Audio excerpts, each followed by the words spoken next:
আসসালামু আলাইকুম। আজকে আমি নারিকেল দিয়ে হাঁসের মাংস রান্না করব।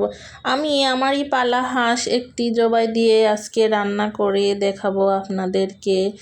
হাঁসটা আমি ভালো করে পরিষ্কার করে নেব, নিয়ে এটা পোড়াতে হবে ভালো করে, মানে যত সময় পর্যন্ত না হাঁসের তেল বেরোবে চামড়া দিয়ে তত সময় পর্যন্ত হাঁসটা পুড়িয়ে নিতে হবে। আর পোড়াটাও একটু ভালো করে পোড়াতে হবে, ভালো করে পোড়ালে মাংসটা খেতে মজা লাগে। এখন হাঁসটা ভালো করে ধুয়ে নিয়েছিলাম, নিয়ে হালকা কুসুম গরম পানির মধ্যে একটু ভিনেগার দিয়ে হাঁসটা 15-20 মিনিট ভিজিয়ে রেখে ভালো করে ধুয়ে নিতে হবে। এদিকে আমি মশলা নিয়েছি, আদা, জিরা, রসুন, জয়িত্রী আর জয়ফল বেটেছি। এখানে এলাচ, বড় এলাচ আর ছোট এলাচ নিয়েছি। জিরা 1 চামচ, আদা 1 চামচ, রসুন বাটা 1 চামচ দিয়ে দেব। জয়িত্রী আর জয়ফল বাটাটাও আমি পুরোটাই দিয়ে দেব এখানে। এখন আমি সব বাটা মশলাগুলো দিয়ে দিলাম।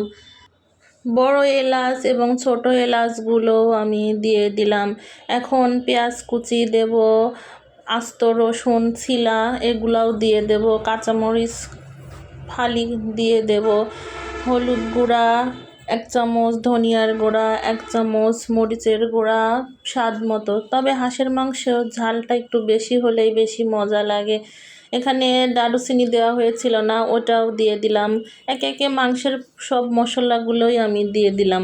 এখন লবণ দিয়ে দেব পরিমাণ মতো, দেব সরিষার তেল। হাঁসের মাংসে সরিষার তেলটা ব্যবহার করার চেষ্টা করবেন। সরিষার তেল দিয়ে হাঁসের মাংস রান্না করলে বেশি মজা লাগে।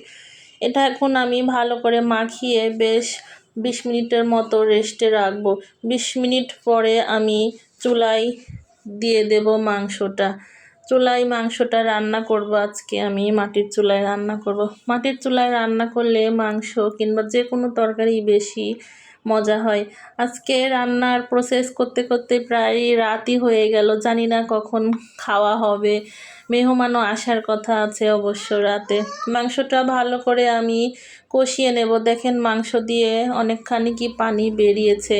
এখন আমি নারিকেলগুলো দিয়ে দেব। নারিকেলগুলো এভাবে ফালি করে রেখেছিলাম, কেটে দিয়ে দেব নারিকেলটা দিয়ে মাংসটা ভালো করে কষাতে হবে। কষিয়ে পরে আমি ঝোলের পানি দিয়ে দেব। দেখেন কষানো হয়ে গেছে নারিকেল দিয়ে আমার হাঁসের মাংসটা। এখন আমি পরিমাণ মতো ঝোলের পানি দেব। আজকে হাঁসের মাংসটা খিচুড়ির সঙ্গে খাওয়া হবে, তাই বেশি ঝোল রাখবো না, কষা কষা করে রান্না করব। 10 মিনিটের জন্য আমি ঢাকনা দিয়ে মাংসটা ঢেকে রাখবো। 10 মিনিট পরে হয়ে গেছে আমার মাংসটা। এখানে আমি ভাজা মশলা দিয়ে ভালো করে মিশিয়ে নিয়েছি। মাংসটা দেখলেই মনে চাচ্ছে খেয়ে নি এখনই। অনেক মজা হয়েছে। আপনারা একবার এভাবে নারকেল দিয়ে মাংস রান্না করবেন খিচুড়ির সঙ্গে খাওয়ার জন্য। ধন্যবাদ সবাইকে।